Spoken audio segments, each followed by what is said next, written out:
Hi, dreamers and adventurers.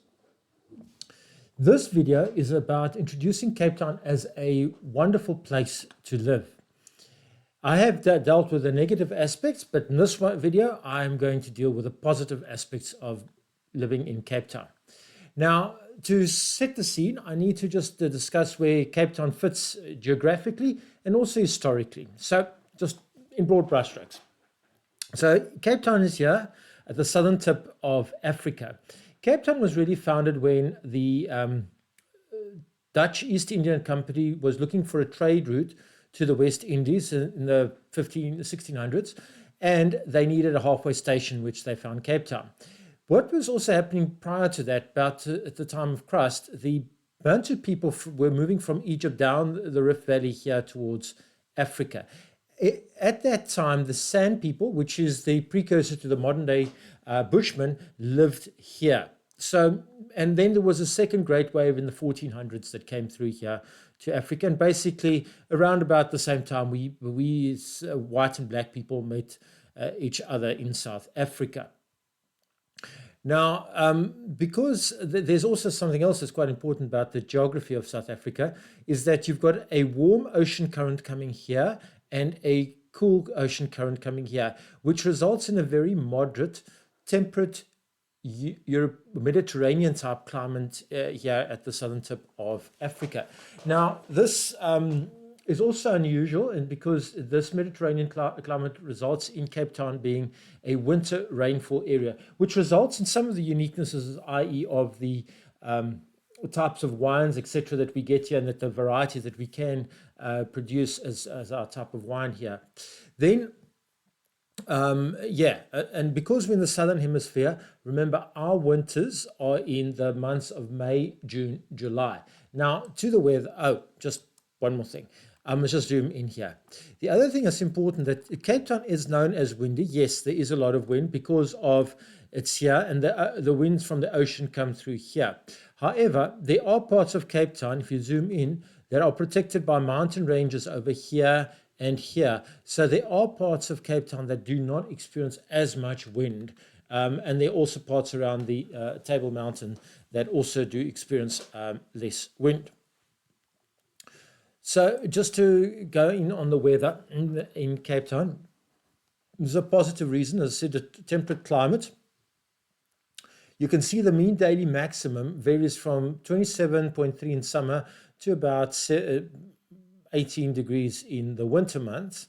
And the mean daily minimum goes from 16.6 to about 7.4 in the winter. And then this mean daily temperature goes from about 21, almost 22, to down to about 12 degrees. So it's a fairly modest temperature change through the season. And you can also see that here that the minimum, the absolute lowest recorded minimum, is not that low. It's a minus 1.2, which is much higher than you would get inland, i.e. like in Bloemfontein, you could easily get a minus 10 degrees in winter there.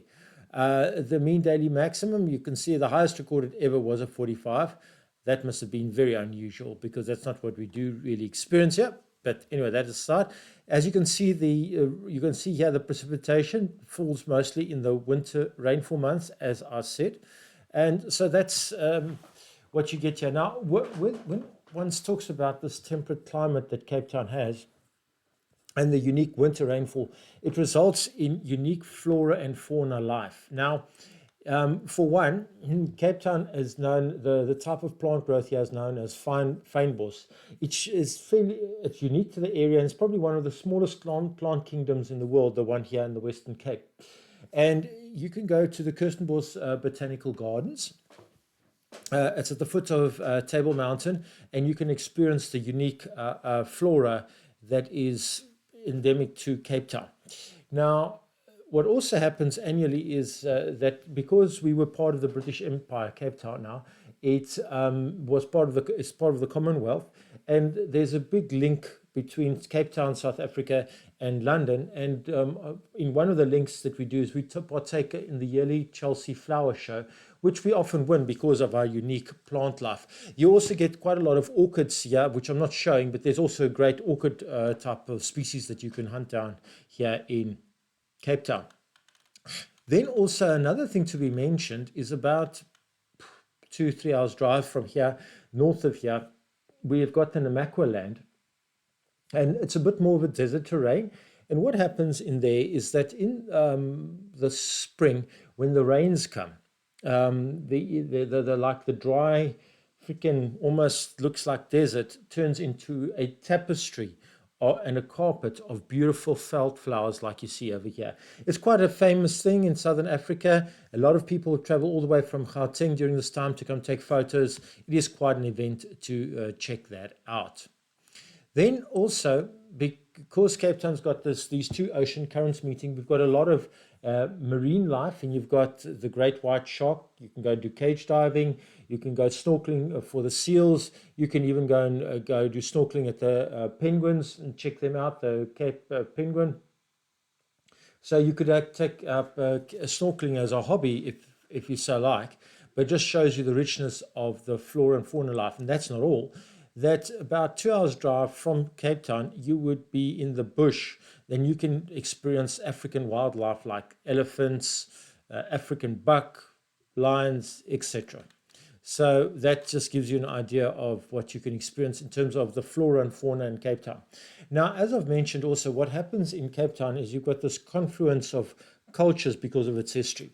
You've got the Khoisan, I've mentioned the African Bantu, you've been the Dutch and the English influence, and then you've also had the Cape Malay influence, and that happened in the 18th century. The Dutch colony sent many of their people from India, Sri Lanka, Malaysia, and Indonesian archipelago to Cape Town, and they live in the Boerkaap area of Cape Town. You can see these very colorful houses that they have here. So that gives you an idea of what you can see. So now, because you've got this richness of culture, you also have a richness of culinary delights. And what I mean by that is because we have so many the Malaysian influence, you've got a lot of spicy food and curries and stuff that you can experience here. And we've got like a unique South African dish, bobotie, that comes out of that. Then we've also got other unique dishes more to the Cape, which is known as waterblommetjie breedie.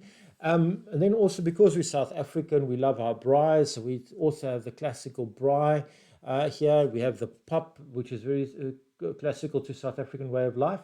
And then also we have got quite a big coffee culture in Cape Town because it is a tourist city. And the other reason for that is because the climate does lead itself to having quite a nice, vibrant coffee culture here. Then also what we have in Cape Town, because of all these cultures meeting here, we've got a lot of cultural activities and art. For argument's sake, there's a First Thursday tour of the city CBD where you can go at the various art galleries and explore the culture and art heritage of the city for free. Now that's at the CBD, and I must tell you, I have looked at the art in around Cape Town, and it does differ because of these different cultures that you've got here. You've got the African art, you've even got the more impressionistic art that you've got coming here. So it really is a rich tapestry of art and cultural life. Then also something else I can highly recommend, and I have mentioned the great plant life, but at Kirstenbosch Gardens, they have what they call the Galileo Open Theatre. And that's where you can watch movies like in a picnic environment on the starry sky. And it's really beautiful. It's a wonderful experience for your family. So, yeah, these are just some of the things you can do in Cape Town. And then there's also quite well-known theatres. You've got the Artscape Theatre, the Baxter Theatre that's well known in South Africa. You've got the Fugard Theatre. And also then you've also got many of these theatres all over the show and shopping centres called like the Barnyard Theatre. So there's quite a good cultural life here in Cape Town that you can experience as well. Needless to say, because of all these confluences of these different ocean currents and the winter rainfall, we've got a very good wine industry in Cape Town or Cape Town and surrounds, I might say, because it also depends, because you can get like more of a Atlantic weather, and we can get more Indian Ocean type weather, and that does play into the type of wines that you can be generated here. So it really is something that you can treat yourself to. You can maybe go for wine tasting, and you can also go for a meal at these wine estates. They've got Many of them got restaurants and things like that that you can enjoy. Now, the awesome beauty of Cape Town also lends itself to mountain biking trails. Cape Town is known as one of the best mountain biking areas in the world. Now, I'm just going to show you some of these things here. You can see, look at all the list here. These are just the 12 that have been listed here. I must add, there's quite a lot more that you can make your own plan. You can go on many of the farms, wine estates. There are even more mountain biking trails that you can do. And look at the scenery that you could see here. I mean, all the variety of scenes, and I think it could lead to a very nice, if you take up mountain biking as your outdoor activity. Now, as I've mentioned about the weather and the wind, that there are certain parts of Cape Town that have a lot of wind and other parts that can be protected from the wind. But from where I'm here in the northern suburbs of Cape Town, you can just go over the mountain, you go to Blouberg Strand, and there you could experience kite surfing if you like. Anything with a board and a sail or a kite, and you could enjoy yourself here and look at that scene that you can get there. You can check out Table Mountain while kite surfing or windsurfing. So, as the saying goes, life gives you a lemon, make lemonade. So you've been given very windy weather there at Blouberg Strand. You can just make a plan for it. Oh, and then if you do take up, I suggest the water is a bit coolish. So what you can do is you just get yourself a wetsuit and you can enjoy it. And it's actually, the sea's a bit quieter, so it lends itself to a bit more of a pleasant swimming experience if you're the one with a wetsuit. Then the other thing you can do in Cape Town is, I have mentioned the rich plant and plant life and animal life that we've got here. And then you can do various mountain bikings around Table Mountain. You can go to Cape Point hiking. You can go further inland. You can, as I've showed you, the Namaqualand type area. So, you are really spoilt for choice in terms of what you can experience in terms of natural things in Cape Town. Then also the Cape Town, or Table Mountain in particular, it's also a very good rock climbing place because the rocks that you've got are fairly competent and firm. They don't crumble. So it's quite nice for rock climbing here in Cape Town. And imagine that, you're sailing in with Cape Town there in your background on Table Mountain. I think it must be a lovely experience. Then, the economy of Cape Town. The economy of Cape Town, compared to the rest of South Africa, is actually good because it's been managed better than the rest of South Africa. Now, one of the major industries here is the finance industry, and I would say probably the tourism industry. Mining is not big here, although having said that, you do have things like the Cape Town Mining Indaba held here often. So just to give you an idea of the industries in Cape Town. Then you've got the inflation of South Africa runs at about 5.6, which is fairly moderate for a developing nation like ours. Then you've got a population of Western Cape of about 7.5 million people, and you've got about 2 million air passengers coming through Cape Town International Airport annually. Then also to note is that the unemployment rate in Cape Town is a lot lower than the rest of South Africa. So this is very good for social cohesion and things like that. So that gives you an idea. Now, as I've also mentioned, and again, one of the things of this confluence of cultures have on South Africa, or Cape Town in particular, i.e. the Khoisan, and I mentioned the Bantu, the African nations, the European nations. You've got a lot of ideas flowing through Cape Town. So it's a confluence of ideas, which results in Cape Town harboring quite a large percentage of the top 10 universities in Africa, based on the Times survey of different universities of the world. You can see Cape Town is rated as the best university in Africa, with Stellenbosch second. That's about 30 kilometers outside of Cape Town. And the University of the Western Cape is also here. Then, this is just a tertiary indication. There's very many good secondary schools around.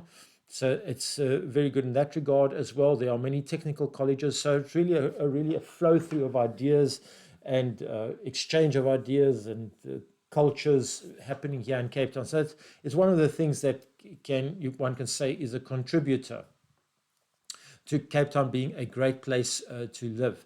And then also, it also has history. I have spoken about the Dutch finding a route to the east around the Cape of Good Hope, and you can go to the Cape Gardens, you can go to Groot Constantia to look at the architectural style of the Cape colonists.